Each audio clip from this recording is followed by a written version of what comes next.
All right. Happy Friday, everybody.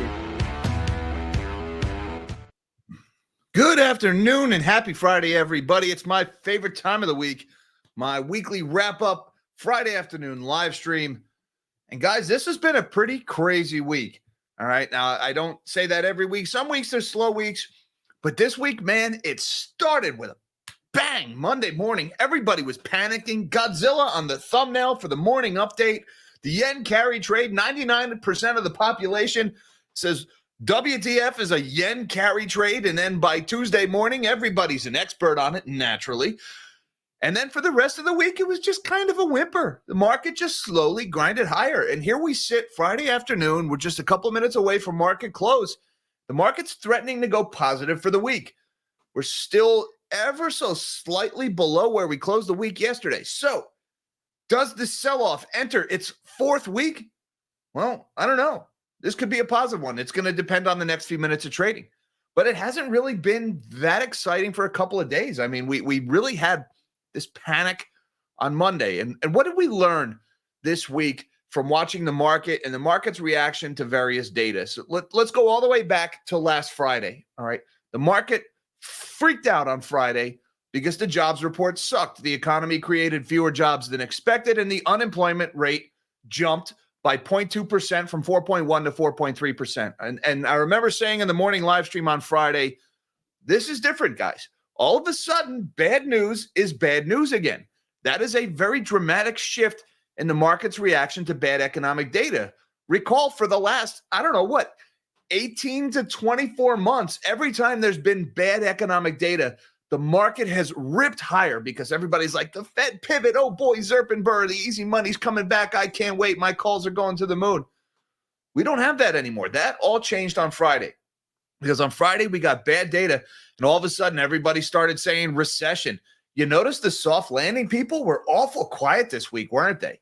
Man, they didn't have shit to say on Monday, did they? Oh, Claudia saw them? No, nothing to say? Oh, a rule named after her. She's like, well, my rule's different. It doesn't really apply in this circumstance because the guy I work for is still in power, and I don't want my rule to be used to bludgeon his economic plan. Give me a break with that.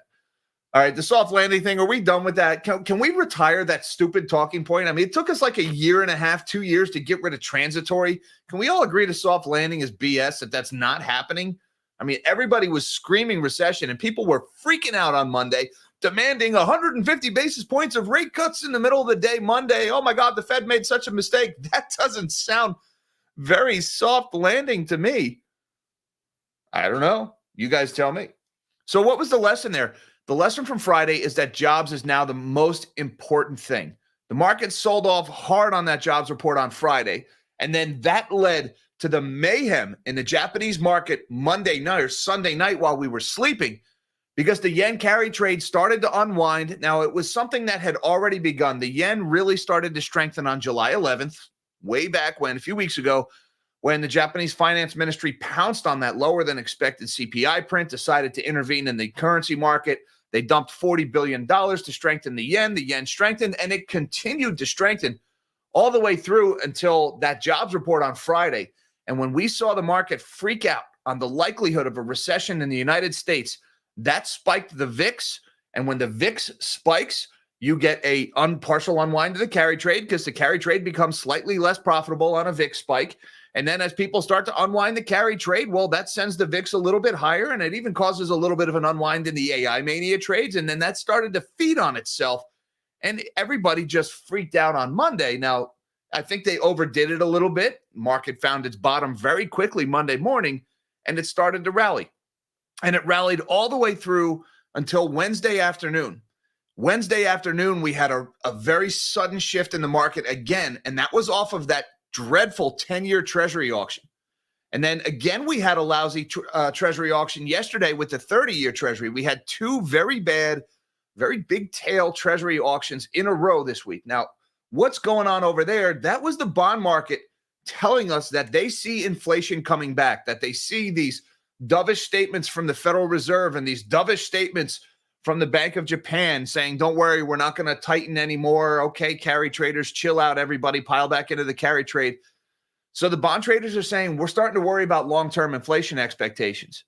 And so they had less appetite for that 10 and that 30-year treasury. Pay attention, all you guys who are like piling into TLT right now. And you're like, yeah, well, the Fed's going to lower rates and my TLT is going to rally.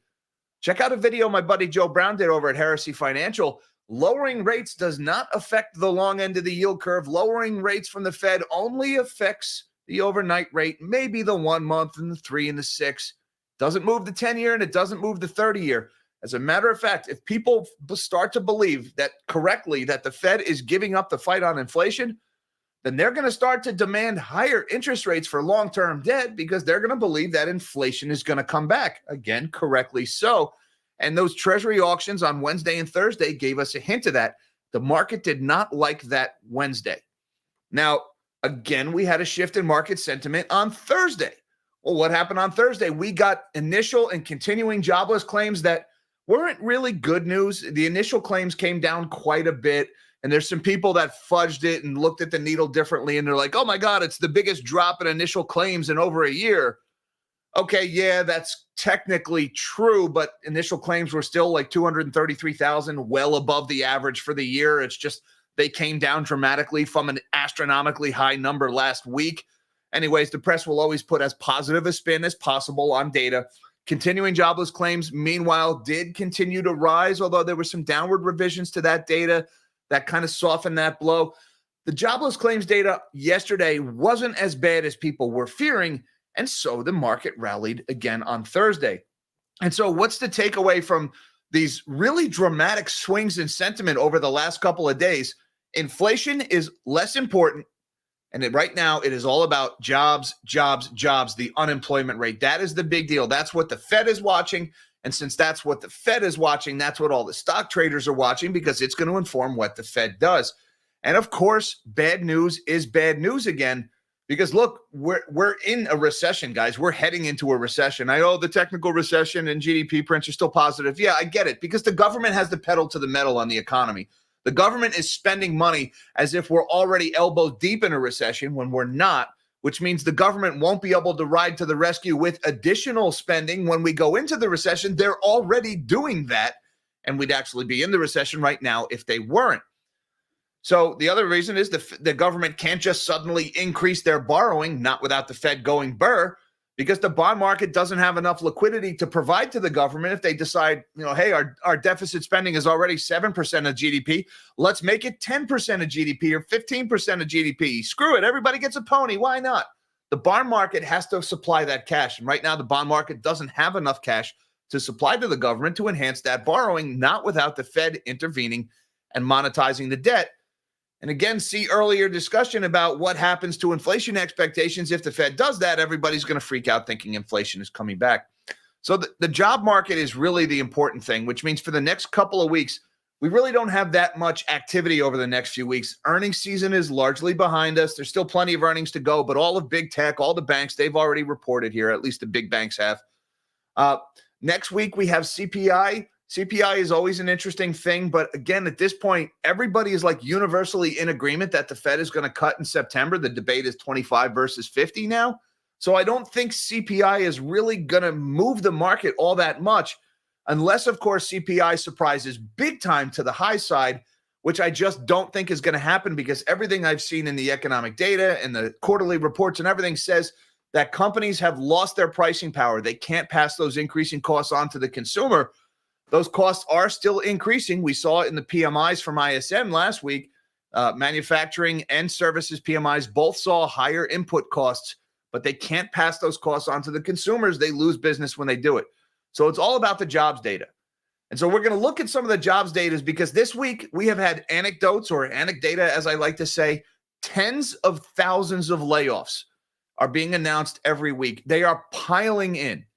And again, we've already seen that upturn in the unemployment rate. And historically, once the unemployment rate starts to increase, it accelerates to the upside. The increase gets steeper and steeper. And there's people out there saying, don't worry, soft landing, unemployment stops at 4.5%. Go home, soft landing, folks. You're drunk. There's no way unemployment is going to stop at 4.5%. It just ain't happening. And with that, why don't we shrink my big melon of a head and let's go through the markets and see if we're going to close positive for the week. And guys, don't forget that like button. Don't forget that subscribe button if you're new here. We do this one every week. We wrap up the weekend. We do a live stream every morning. If you want to have your coffee with the Melonheads, that would be just fine by me.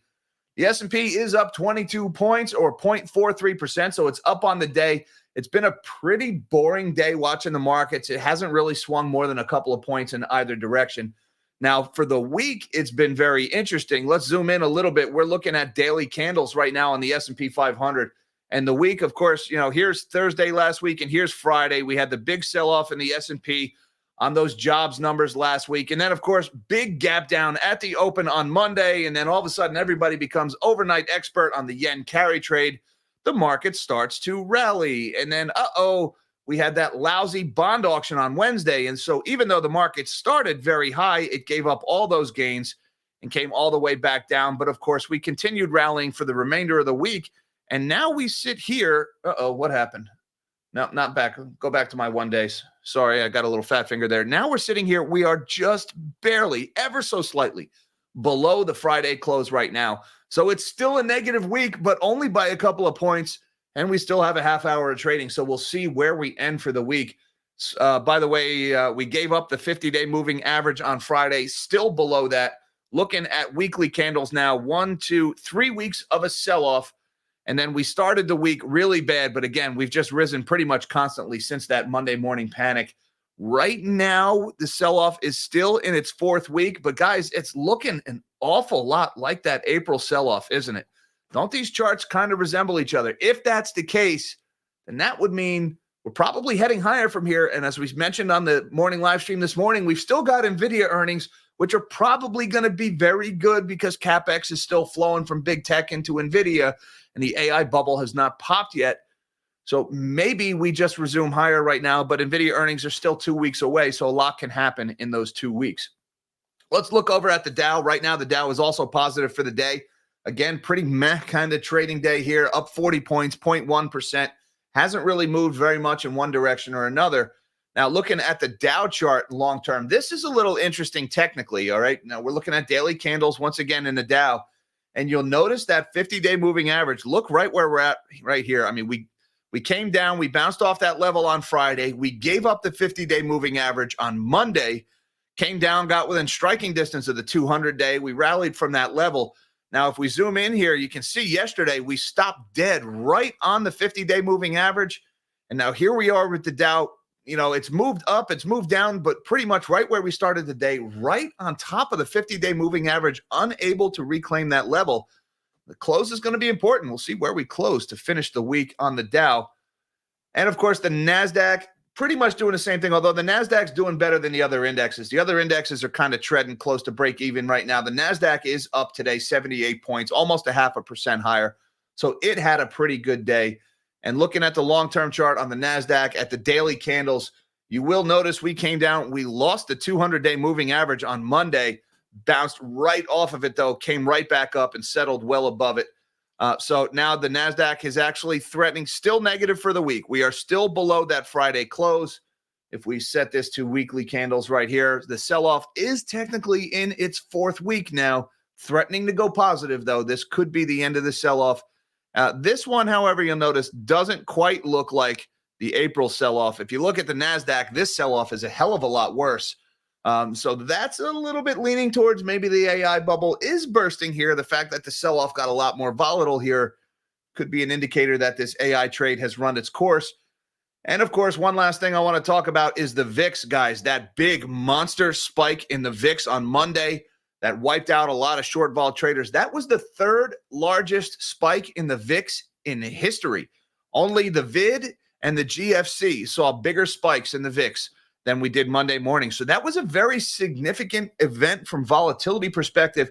It ended up not being that big of an event from a magnitude of the move in the markets. I mean, we've certainly had much bigger moves down in recent years.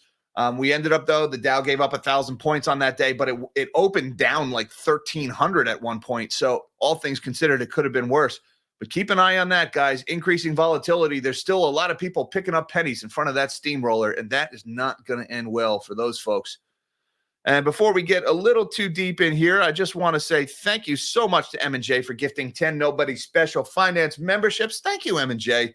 again for supporting the channel. You're so awesome, everything you do for the channel. I appreciate that very much. Guys, show your gratitude. Show M&J some love in the comments. Thank you so much for that. If you receive one of those memberships, tell her thank you. Also, thank you for your services as a Blue Wrench. And I also just want to send a shout out to my moderator, Mish. Also, while we're at it, Mish is not with us today. He's still on the other side of the globe, and it is some ungodly hour where Mish is. So we're giving him the day off once again. We're not going to have him get up in the middle of the night to jump on the live stream. But hi, Mish. I think I saw you there in the comments earlier. Good to see you, brother. And Grandpa, thank you, sir, who says it's a technical recession until it is your gerb that is eliminated. Yeah, everybody's doing just fine. Everybody's saying, no, it's not a recession until your head is on the chopping block. And then that changes things real fast, doesn't it? And by the way, how come with recessions, how come PhDs at the Federal Reserve and central bank governors and FOMC members, how come I never see headlines about deteriorating economic conditions leading to the Federal Reserve being forced to cut headcounts? We regret, these difficult times cause us to make such unfortunate choices. And we thank you so much for your services at the Federal Reserve. And unfortunately, market conditions just force us to do this. Nope. They just create the conditions on purpose, mind you, that result in average people laying their jobs. Their jobs are never at risk. Isn't it funny how that works, Grandpa? Thank you so much, Grumps. I appreciate the super chat, the support of the channel, sir. You are a gentleman and a scholar. And now let's get on with our trip through the market, shall we? We were just talking about the VIX. The Dixie is modestly negative for the day, 103.13, down about 7 basis points. Not a lot of move in the Dixie, not since Monday when the Dixie was going haywire on that strengthening of the yen. Looking over at the bond market, we got a mixed bag in the bond market here. Yields lower on the longer end of the yield curve and higher in the middle. That's interesting. 30-year is at 4.231, down 5.5 points. The 10-year is at 3.949. That's down almost 5 points. And the 2-year is at 4.061, down 1.5 points. And the 1 month is up 2 basis points at 3.74. The inversion between the 10 and the 2 is now 11 points. So we're seeing the yield curve inversion grow a little bit once again. We got down within a fraction of 1 point at one point today, or at 1 point this week, not today. But that yield curve has not uninverted yet. And remember, guys, historically, it's when the yield curve uninverts. Shortly after that is when the recession officially begins. The yield curve is near perfect in predicting recessions. And speaking of the bond market, for you reverse repo watchers, the reverse repo climbed again today, $312 billion. It is up from a low of $286 billion 2 days ago. So the liquidity strained conditions in the bond market that started on Monday appear to have eased a little bit, although still within the band of noise in the chart. So we'll be watching that one next week to see if that drain in the reverse repo continues after going dormant for about 3 months here. From March through July, we didn't get much movement at all in reverse repo. And then all of a sudden, after that mayhem on Monday, reverse repo starts to drain again. Looking over at the commodities board, we have got spot gold is at $24.29, up about $1.50, barely moving today. My favorite of the shiny silver, spot silver, is at $27.50. That's down a couple of cents, essentially unchanged. Not a lot of moving metals today here, guys. Copper up 0.75%. Platinum and palladium are both down 1% and change. Meanwhile, crude oil is up 1% today, $76.97 for September WTI futures. It's up another 78 cents. So oil staged a little bit of a midweek rally here. I saw us get down to about $72 for those September WTI futures this week. Now we're threatening to go back to 77 here. So a little bit of a rebound. That panic of the recession that was all over the place on Monday morning, it seems to have waned a little bit. It doesn't mean the recession is over or that it's never happened. It just means that people are not freaking out quite as much as they were Monday morning. Meanwhile, Bitcoin is down this morning, but still over. It's not this morning anymore. Bitcoin is down this afternoon, but still looking pretty good here. Back above 60,000, 60,666. Oh, dear. Sign of the beast in Bitcoin there. Okay, 60,668. Got that off the screen. That's as priced on Coinbase. Down about $1,000 today, but well off its lows. Bitcoin reacted big time to that sell-off on Monday, and then it continued into Tuesday. The sell-off hit its peak on Monday. We went below 50,000. A lot of volatility in Bitcoin here, guys, swinging more than $10,000 within the week here. Very volatile week for Bitcoin. What's up, Midnight? By the way, guys, you may hear my kitty. He just wandered in. I think he thinks it's time to be eaten. And for those wondering, where's Midnight here? There he is. There's my boy Midnight right there. He'll be attacking my feet in no time. That's how he gets my attention. Midnight the cat sitting there with his belly out. It's time to get a job, Midnight. You've been laying around too much. Go hunt some mites, big guy. Anyways, let's see. Moving on from there, where are we at? We did Bitcoin. Let's check in with the yen here. We have got the yen is strengthening somewhat today, about 58 basis points, barely moving, 146.6. Again, all the fireworks in the yen. That started on July 11th with that CPI print. It continued for a couple of weeks, and then it really accelerated off of that jobs report on Friday last week, ultimately culminating in the panic on Monday morning. And then the Bank of Japan came in and said, okay, we're sorry. We're done. So sorry. Okay, we won't do it anymore if you're telling us it's not a good time. And then, of course, the yen started to weaken off of that news, at least for 3 days. Looks like maybe a little bit of a dead cat bounce there. No offense, Midnight. Don't get mad at me. It's just an expression, buddy. Now we've got the yen is strengthening a little bit this morning. We'll be keeping an eye on that one. Now, let's talk a little bit. Well, here, let's go on before. Let me say hello and thank you to the Pasta Man. Nashville, what's going on, buddy? He says, recession begins when your neighbor loses his job. Depression begins when you lose yours. I love these expressions. Are these like common sayings that I'm not privy to? I've never heard this before, but this is pretty good. This goes right along with what Grandpa was saying. Recovery is when Biden loses his. Have you read Hijacking Bitcoin? No, I have not. Is that one that's got to go on my reading list there? Hijacking Bitcoin. I am not aware of that one. Haven't heard of that one, but I'll have to check out. By the way, there was a very funny story about the Harris people were trying to have some kind of a meeting. They're courting crypto votes, of course, after the last few years of, basically sicking the SEC on everybody at the in the crypto universe. And now they want their votes. And so the Harris people are starting to have these meetings with crypto enthusiasts. And they're like, oh, what can we do to get you guys to come campaign for us? And apparently it turned into a shouting match with all these crypto insiders who are just basically like, you guys have been screwing us for years and now you want us to vote for you? Good luck with that one. That's a double-edged sword, by the way. I mean, I'm watching like Donald Trump Jr. wants to launch his new crypto company. Like the Democrats aren't going to have a field day with that, sending the SEC all over that thing. And remember, guys, crypto, it rips and then it drops, right? And so if you're going to be like all in on the crypto bandwagon when times are good, you better be ready to take the heat when crypto winter comes. And crypto winter always comes eventually. There's always some Sam Bankman-Fried or some BitConnect or some OneCoin or Mt. Gox hack.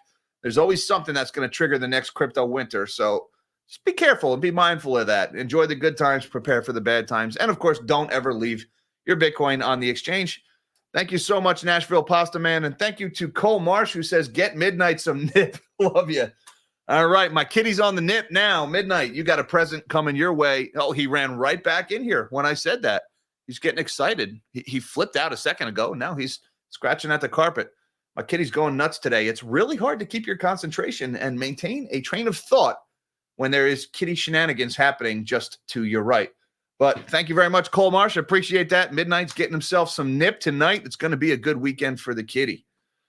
All right, guys, let's talk about the jobs and the consumer market, by the way. Jobs and consumer, because I think the two go hand in hand, because you're not going to be able to maintain all these part-time jobs. You're not going to be able to maintain your small business employment if people can't spend money. And we see the stories over and over again about how people are just running out of money, how the savings is gone, how the wages haven't kept pace with the cost of living. And we're seeing it in the earnings for the restaurants and the travel stocks. And then we got this one in the Wall Street Journal today. This is a pretty good article. Now, it's very long. Has the U.S. economy reached a tipping point? I'm not going to read the entire article, but I did hover in a couple of key areas. Now, this article starts with the story about this guy and his family. They had a trip to Disney World was planned. They already booked the hotel, and then the guy lost his job as a truck driver. All right, and that's interesting because truck driving, that's one of those whiplash industries where in 2021 we had a shortage of truck drivers, and everybody and their brothers started getting into trucking, and they started ordering more trucks, and we needed to train more truck drivers, so people got into that business. And then the stimmy stopped flowing, and the inflation took over, and now nobody can afford anything anymore. And they immediately swing to canceling the orders for the trucks, Peterbilt is in trouble. The companies making the trucks are going out of business. The trucking companies are going out of business. And this guy got laid off. And of course, a vacation to Disney World is freaking expensive. And when you lose your job, it gives you second thoughts. And so they're telling a story about how this guy, they decided they're not going to disappoint the kids, but that they're pretty much going to spend more time by the pool at the hotel. They'll only be going to the park one day on this week-long vacation. So they're being forced to cut their spending back. And, we just saw Disney earnings this week. They reported that pretty much theme park attendance is down. Theme park revenue is down. But it was these comments here about halfway down this article that kind of caught my attention. And they're making the parallels between consumers and employment here. The University of Michigan surveys on consumers have shown that consumer sentiment, though far above the historic low of mid-2022, remains guarded as high prices drag down attitudes, especially for lower-income people. That's according to Joanne Su, the survey's director, in the July report. Nancy Lazar, the chief global economist at Piper Sandler, an investment bank and a financial services firm, said the confidence of middle-income consumers is in recession territory. Oh, there's that R word again, that recession word. Confidence is in recession territory. And they're not just saying low-income consumers, guys. They're saying middle-income consumers. So now we've got low-income and middle income in recession, all right? And by the way, low and middle income, we're talking about 80% of the population now is in recession. You really only have the idiots on Bloomberg who are still denying that a recession's happening. The vibe session people, oh, it's just your bad vibes. Okay, yeah, vibe off. Let's see, what are we saying? We're even starting to see the high-end consumer struggle. And that one jumped out at me too, all right? So lower income in recession, middle income recession. We're even starting to see higher-end consumers struggle. Recall that article I talked about in my live stream, I believe it was yesterday or maybe this morning, about how people making in excess of six figures, $100,000 a year salary people are starting to eat at IHOP to save money, all right? And I mentioned, who had rich people saving money by eating at IHOP on their 2020s bingo card. So, yeah, guys, we're entering a recession. It's pretty clear here now. So the consumer is struggling, lower income, middle income, clearly struggling, higher income even starting to struggle. The question now, she said, is what could companies do to continue to support the consumer? And the answer, she said, is to allow their profit margins to go down. Now, this is interesting. Pay attention, you S&P guys, you people who are in ETFs and index funds, all right? They're saying, what can companies do to support consumers? They're saying, let your profit margins contract. Good luck with that. Who has ever known an S&P 500 company to let their profit margin contract in order to support consumers besides nobody? To allow their profit margins to go down to avoid layoffs, she's saying. And again, good luck with that, because right now this stock market rewards companies for trimming headcount. Every time there's a story about a company cutting headcount and laying people off, I immediately go to their stock and you can see their stock is up for the day. And so the stock market rewards companies that lay people off. So if they're saying, hey, what can companies do to support the consumer? Shrink your profit margins to avoid layoffs. You're drunk. That's definitely not going to happen. As unlikely as that sounds, Lazar added, there is a view that given the difficulty of hiring people, companies will be slow to lay off. Well, let's talk about a whole bunch of stories that beg to differ with that interpretation. Let's start with this one from this morning. Canada unemployment rate steady at 6.4%, but the Canadian economy lost a modest 2,800 jobs. Economists had expected a recovery in unemployment. So that is now 2 consecutive months of job losses in Canada, according to their unemployment numbers. Now, the losses weren't so big that, buddy, I'm live streaming here midnight. Can you hear him? He's attacking my feet here. Oh, man, he's going to shred my feet. I don't have shoes on right now. The economy lost a modest 2,800 jobs, and economists had expected a recovery in unemployment. Canada's job market remained in a stall last month, while the unemployment rate remaining almost a percentage point higher than a year ago. Further evidence of a softening economy that supports the central bank's decision to pivot to cutting rates and leaves the door open for more relief. And don't you just love the positive spin they always put in the financial press? All right. Well, keep in mind, they've been telling us soft landing for years now. Okay, now we're saying that further evidence, as if like, oh, we've been right all along, of a softening economy. Oh, you didn't tell us softening economy. You told us soft landing. No, don't. I was right all along this. No way. Further evidence of a softening economy that supports the central bank's decision to pivot, leaving the door open to more relief. Positive spin, positive spin, positive spin. We're talking about people losing their jobs here. And the first paragraph is nothing but empty platitudes about how good things are and how they've been right all along. I can't take the financial press sometimes. They are so just predictably treacherous. And anyways, get off your high horse, Jack. The economy lost a modest 2,800 jobs in July, while the unemployment rate was unchanged at 6.4%, Statistics in Canada reported. It was the second month in a row that employment hasn't grown despite continued strong population growth, which in July came alongside the first decline in labor force participation in almost 2 years. While there were pockets of strength, including a rise in full-time employment and hours worked, the latest labor force survey overall suggests a lackluster labor market that is proving particularly tough for youth. Economists had predicted a recovery in employment in July with the addition of about 25,000 jobs, though with immigration fueling a population boom, that was still forecast to see the unemployment rate tick up for a third consecutive month. Unemployment has been on the rise in Canada and the U.S. When calculated using U.S. Labor Department methodology, Canada's unemployment rate was flat at 5.4%, while the U.S. hiring slowed sharply in July and the jobless rate climbed to 4.3%. That was Friday, the highest in almost 3 years. Employment has trended down in both countries over the last year, though the decline has been greater in Canada, where economic growth hasn't been as strong. So our neighbor to the north, or Arctic Mexico, as some people like to say, unemployment is rising. Net job losses in Canada, that's on top of the disappointing job gains here in the United States. And thank you very much. Eric D says some weekend coffee money for you and the missus. Thank you for your daily efforts. Thank you so much, Eric D. I appreciate the wake up juice. Thank you very much. We'll make sure we put it to good use. And thank you for the good vibes and the kind words as well. It is my pleasure, Eric. You are a gentleman and a scholar.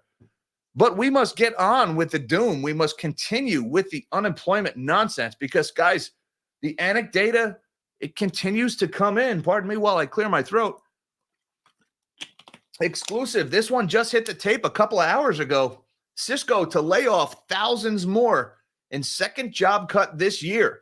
And you'd be forgiven to thinking, Jack, you already covered this story because this happened just a few months ago. This is more layoffs. Midnight, I'm live, buddy. The live stream is a sacred covenant. We do not disturb the live streams, buddy. That's the unwritten rule of the house.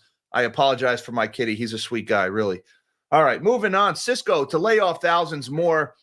Cisco will cut thousands of jobs in a second round of layoffs this year as the U.S. networking equipment maker shifts focus to higher growth areas, including cybersecurity and AI. Of course, it's always AI. When they cut people, they're like, it's okay. I said AI, buy my stock. People familiar with the matter said the number of people affected could be similar to or slightly higher than the 4,000 employees Cisco laid off in February and will likely be announced as early as Wednesday with the company's fourth quarter results, said the sources who are not authorized to speak publicly. Reuters exclusively reported the job cuts that San Jose, California-based Cisco announced in February prior to the company announcing it. The company employed 84,900 people as of July, according to its annual filing. That number does not account for February's layoffs. So they had about 85,000 employees. They laid off 4,000 in February. There's got another 4,000 probably about to get laid off. So Cisco trimming their headcount by about 10% here.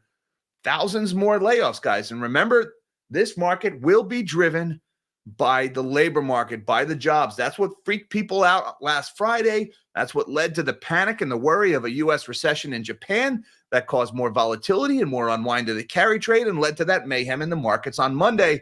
That story is not over just because the market had a good couple of days. Also, check out this one. This is in Fast Company. This article was pretty good. Again, just released today. They did a pretty good job of cataloging just a few of the recently announced layoffs. And there are a ton of them in this article, guys. We're tens of thousands of people here we're talking. It has been a good month for job security, and it hasn't been a good month for job security in the media and tech industries, as numerous companies have announced layoffs since the beginning of August. Intel was the first big name to announce job cuts when the chip giant on August 1st said it would lay off 15,000 of its staff, or about 15% of its total workforce. But since then, more companies in both tech and media have announced layoffs. Here are some of the latest ones to have done so. Dell Technologies, that was just this week. On Monday, Dell confirmed to Bloomberg earlier reports that it was preparing to lay off employees. The spokesperson told the publication, though a reorganization of our go-to-market teams, in other words, they're laying off their salespeople, as an ongoing series of actions, we are becoming a leaner company.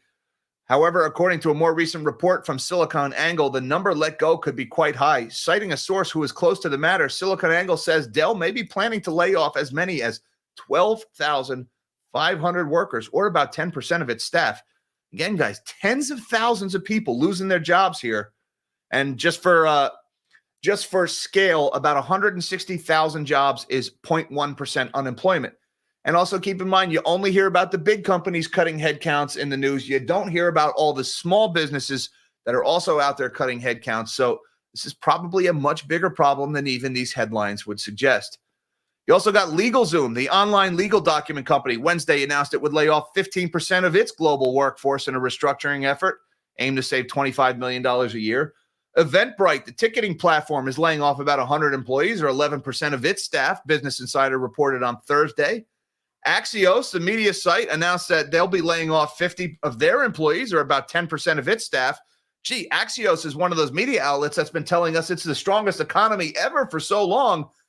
That should provide some comfort to those 50 people at Axios who are losing their jobs. Paramount Global, but the largest round of media layoffs this month so far has been Paramount Global. Yesterday, the entertainment giant announced that it would lay off about 2,000 people, or 15% of its workforce. Guys, seeing this, 2,000, 150, a few hundred, 12,500, 15,000. The layoffs just keep adding up. We even got this one today. Hostess Brands to lay off dozens of employees close to Lenexa headquarters. All right, now this isn't that big, dozens of employees, all right? It's not going to be a spike in unemployment, but Jesus, the Twinkies too?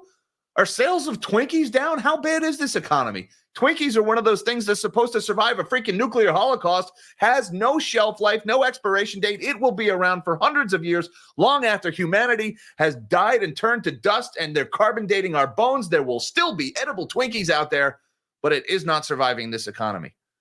That was all ad-lib, by the way. How did I do there? Did I rush it? I don't know. That was organic, everybody. That was organic. Just want to say thank you so much to Duke Dookie. Thank you very much. What are your thoughts on the current silver market? Oh, that is an awesome question. We got to look at the commitment of traders report for that one. So we are going to bid adieu to our nope, that's not it. We got to search commitment of traders. Don't ask me to spell commitment. The CFTC report. Let's see if it changed today, because the thing with the silver market is managed money was very heavily long metal. And anytime, let's do short format, that's easier. Anytime I see the managed money is massively long, that tells me we're ripe for a sell-off in metals. And let's see, where are we at right now? That's platinum, that's silver. Okay, silver, swap dealers are still big time short. Managed money is still net long by a factor of about 3 to 1. All right, so just the fact that managed money, you're seeing here in the commitment of traders report from the CFTC. All right, now this is old data. This is as of Wednesday this week. You got 36,000 contracts long to 12,000 contracts short among managed money. That's your hedge funds. Other reportables, which is like your family offices, your wealthy individuals, they are massively long silver as well. 28,000 contracts long to just 3,300 short. So that tells me that there's a lot of people in this silver market right now. The long trade is crowded, which is probably not good for silver's price action in the short term. All right. That being said, I don't invest in silver for short-term gains. I invest in silver for long-term wealth preservation. And that's why I like the shinies here. I don't get involved in derivatives. Sorry, I played that game in 2021 and I got spanked when the silver squeeze was ruthlessly crushed by the powers that be. So that's my take on the silver market at the moment, Duke Dookie. I just think the managed money is offsides long here, and I think the swap dealers and the banks are going to take advantage of that and cause some forced selling there. So I would avoid what's the word I would look for? I'm not confident in the short-term price action of silver just based on what I see there. Thank you very much, Duke. And thank you to the Cheeseburger. Says the soft landing will be transitory. I love the Fed buzzword mashup there while we transition through the fluff and then hit the hard bottom underneath.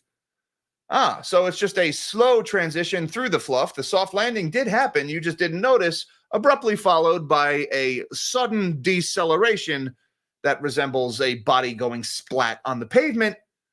Soft landing, nailed it. Is that what we're talking about there, Cheeseburger? How did I do? I agree very much. See, really, the soft landing was a very accurate talking point once you look at it from a certain point of view, right? You told me Darth Vader murdered my father. Yeah. It was from a certain point of view. That's totally accurate. Thank you, Cheeseburger. Appreciate the super chat. And thank you to my man Raymond of the Thoughts and Minds. Thanks, Raymond. He says Twinkies cost more than super chats now. Well, I will put that towards a delicious, nutritious Twinkie. Thank you very much, Raymond. I appreciate that very much. I can't believe Hostess is closing their headquarters and laying people off too. Good God, not the Twinkies too. Sean says hilarious Twinkie rant from Zombieland. Believe it or not, yes, that's Tallahassee from Zombieland. Believe it or not, a Twinkie does have an expiration date. Where are you, you spongy, yellow, delicious bastards? That is a great movie. Thank you very much, Sean, for the laugh. I appreciate that and for the support of the channel, sir. You are a gentleman and a scholar. Let's get on with the job market doom. This one also just hit the tape today, guys. A lot of these layoffs that we're talking about, these stories are from today. Thousands of layoffs happening just today. Tens of thousands happening this week. That next job report, it's probably going to suck. I mean, we're a few weeks out from that, but man, watch out for those jobs report. Layoffs coming to Stellantis' Warren plant as the Ram 1500 Classic production ends. As many as 2,450 auto workers at Stellantis' oh my God, I'm tongue-tied. Stellantis' Warren truck assembly plant could be laid off indefinitely in early October as the plant's general assembly moves to a one-shift operation from two with the end of production of the Ram 1500 Classic pickup the automaker said on Friday. Stellantis was filing warn notices with the state, local government, and United Auto Workers Union. The layoffs, which are likely to be lower than the total in the warn letter, are expected to begin as early as October 8th at the plant that employs approximately 3,900 people, including about 3,700 UAW represented employees. The plant will continue to produce Jeep Wagoneer and Grand Wagoneer SUVs. So Stellantis is cutting the Ram 1500 pickup production, 2,500 people losing their jobs. And guys, remember last year, was it in the fall? It might have been a little bit, but the UAW workers, they just got a big raise, didn't they? The big three auto workers, that was one of the big labor disputes that we had in the fall, and they finally got their big raise. Well, they enjoyed it for a couple of weeks, and then we end up with layoffs shortly after. And by the way, speaking of the auto market, rising delinquencies cast a shadow over auto lending, right? This is another one, the weakness of the consumer hurting the auto market, leading to auto market layoffs. So pay attention to those consumer numbers as well. This is from Car Dealership Guy News. This is a pretty good website. I also follow Car Dealership Guy on Twitter. And by the way, guys, I still have an interview I did with my buddy Tommy from Car Concierge Plus a few days ago. I will be airing that over the weekend. He did an auto market update. Good information in that one, so look for that this weekend. Excuse me, guys. Clearing my throat again. Man, I got sore throats and cats interrupting my streams. It's just been pandemonium in the studio today, guys. As economic headwinds persist, consumers are becoming more cautious about taking on auto debt. Driving the news, the latest data from TransUnion shows that auto loan originations took a dip in the first quarter to $6 million, down 0.4% year over year. All right, that's not terrible. Originations were down across all credit tiers except for super prime credit, which is people with credit scores 720 and above. So the wealthier among us are still doing okay. Super prime credit originations were up 10.3% year over year, but originations fell the most in the near prime category, down 6.4%. That's people 620 to 660 credit scores. And let's see, the prime segment, 660 to 719, was not far behind, falling by 6.1%. And subprime originations ticked down 2.2%. Now, the subprime originations, those ticked way down last year, so the comps in subprime are pretty lousy. That's why the subprime isn't dropping more, because they already dropped that to almost nothing. Most consumers today are more aggressively mitigating their financial risks, and it's reflected in the way they're financing cars. An increased number of buyers are paying cash to circumvent interest rates, but for consumers not able to do that, a slowing economy, rising unemployment, and higher borrowing costs are crunching wallets, resulting in a growing number of missed loan payments. Subprime continued to see the most significant challenges, likely due to affordability concerns, with originations down 27.4% from Q1 2019 levels, said Sachin Merchant, Senior Vice President of the Automotive and Mortgage Group at TransUnion.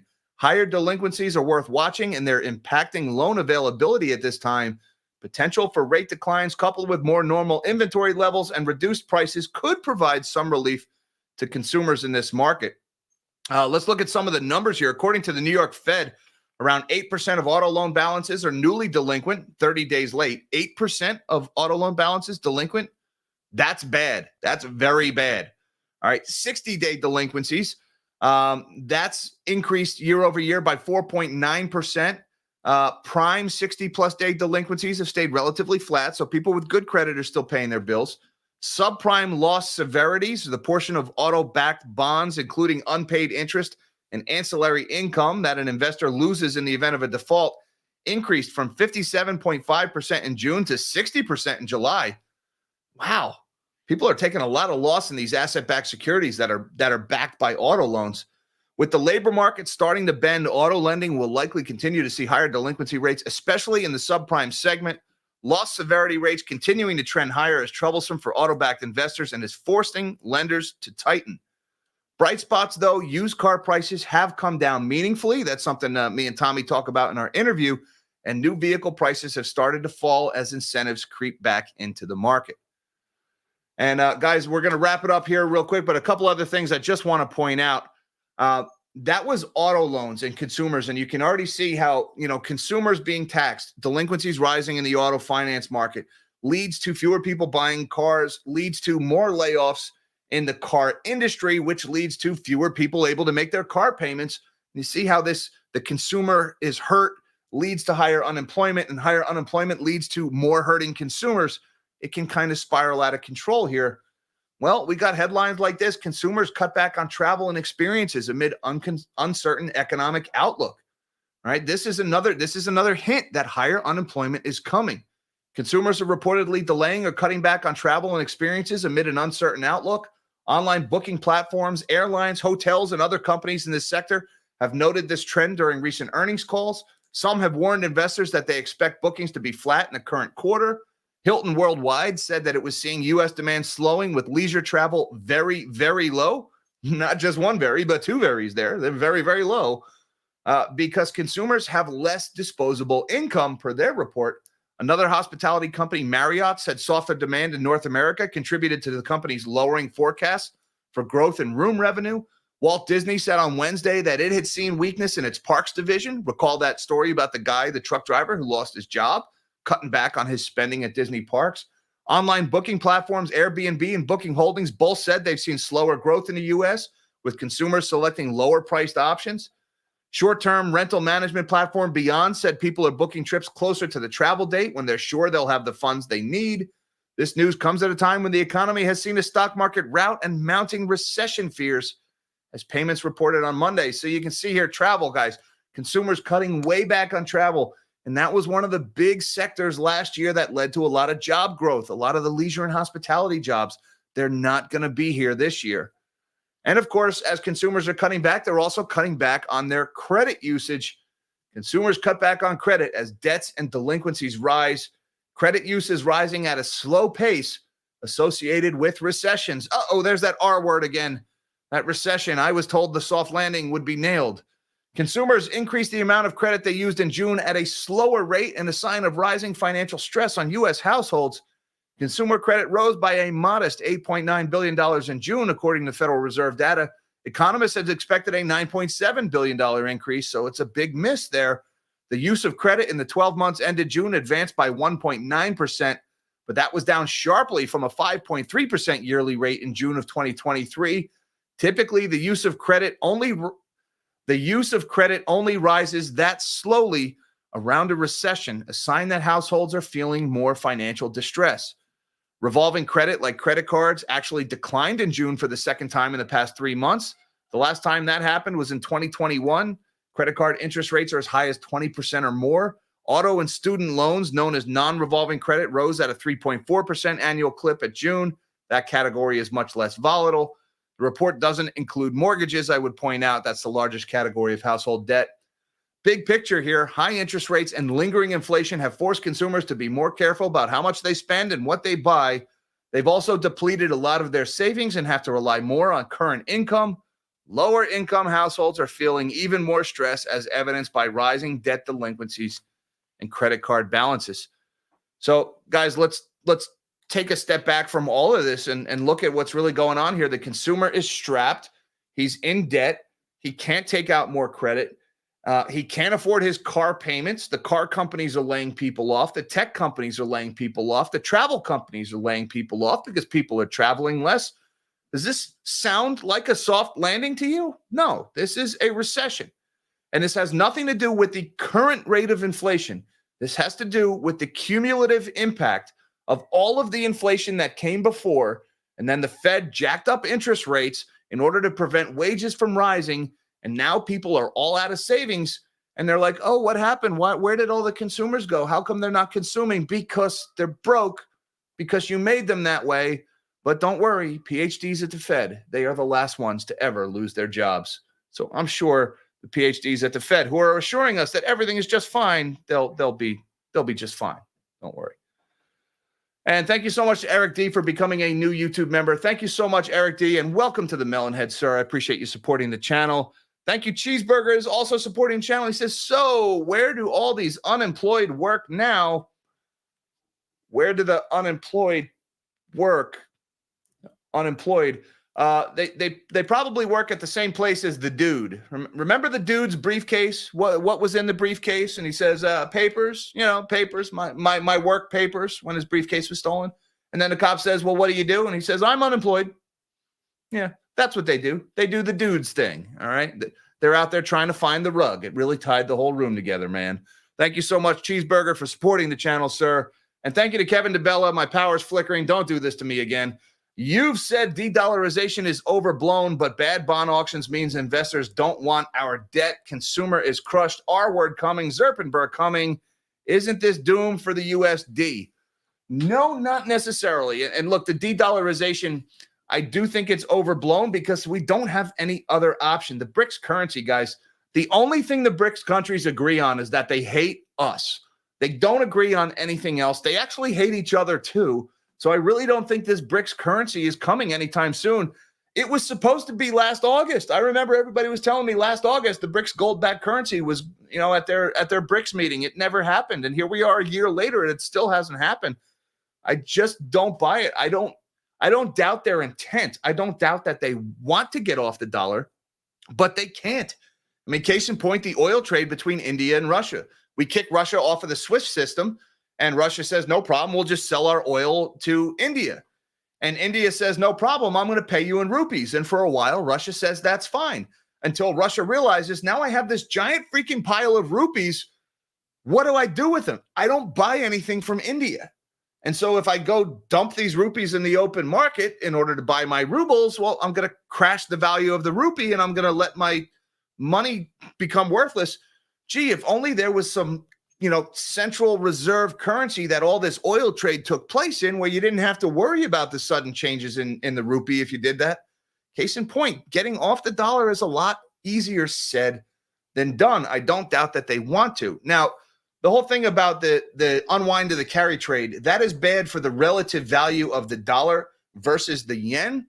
But also keep in mind what's happening here is we're seeing some illiquidity in the bond market. Don't mistake a lack of liquidity in the bond market for de-dollarization. A lack of liquidity in the bond market could actually cause the dollar's value to rise substantially, because when people need cash, they start selling things for dollars. And when dollars are short, the price of those dollars starts to go up, and the price of dollars is interest rates.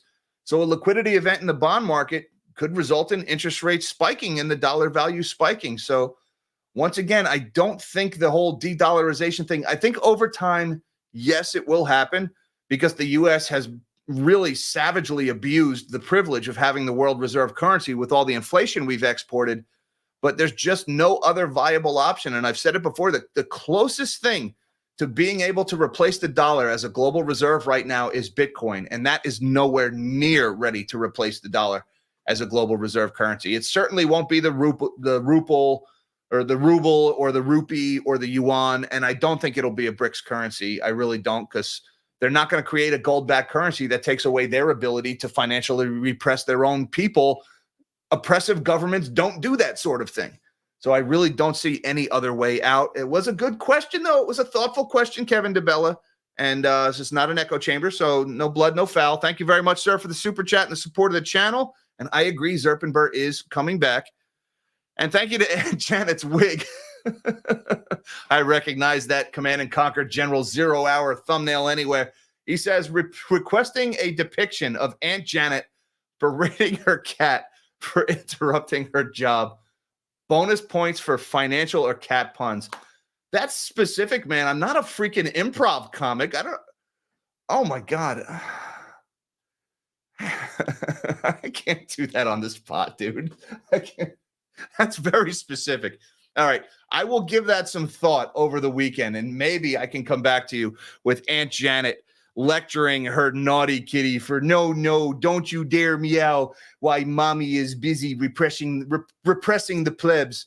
Don't do that to mommy, all right? Mommy's going to smack you if I have to. You'll get no catnip unless I get my treasury buybacks and I get the liquidity I need for my bond market. And I'll just tell the plebs that, I don't know, I'll make up some bullshit like it's necessary for restoring the healthy functionality of a well-functioning treasury market, not having anything to do with me rigging markets to make sure I can keep my job and collect additional speaking fees, and then Kitty and I can go on vacation after we get out of Washington.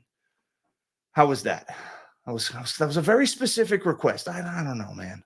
I don't know. Thank you so much, Aunt Janet's wig. Show me some Janet emojis in the chat, by the way, guys. All right, the market is closed. Let's, by the way, you guys, that was tough, man. That was hard. All right. Go easy on me in the comments. Don't be too brutal. That was a very specific, like unrehearsed, like, man, I don't know, man. I got to take improv lessons or something. The S&P ended up closing up 24 points on the day, 0.45%. Did we end the week in positive territory? Oh, my God, it's tight. Did we end where we closed? Man, we're right there. We closed last week at 53.46, 2 points shy of a positive close. So the sell-off is now 4 weeks long. We have been selling off for 4 weeks, 4 consecutive weeks of decline. Despite that big green candle, will there be a fifth? We'll find out next week. Wow, 2 points. 2 points in negative territory for the week. Not bad, considering the way we started on Monday. The Dow closed at 39,475, up 51 points. Was the Dow positive for the week? Let's go to weekly candles midnight. Chill out, buddy. Nope, the Dow was negative for the week here. But the Dow has only had 2 negative weeks. So the Dow's actually doing all right here.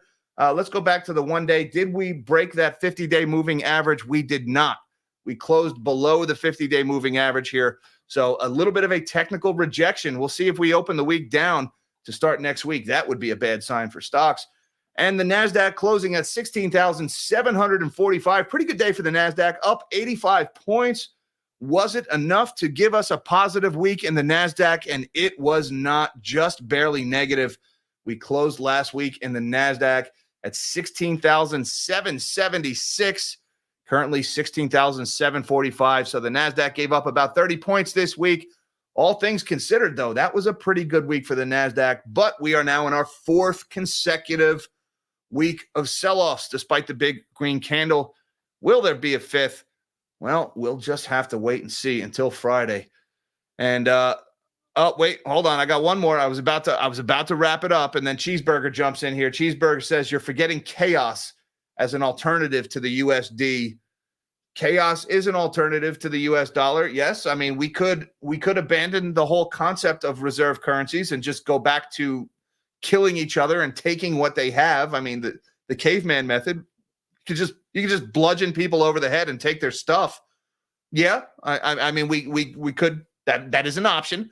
Let's call that a non-zero likelihood, but let's rule that out for now.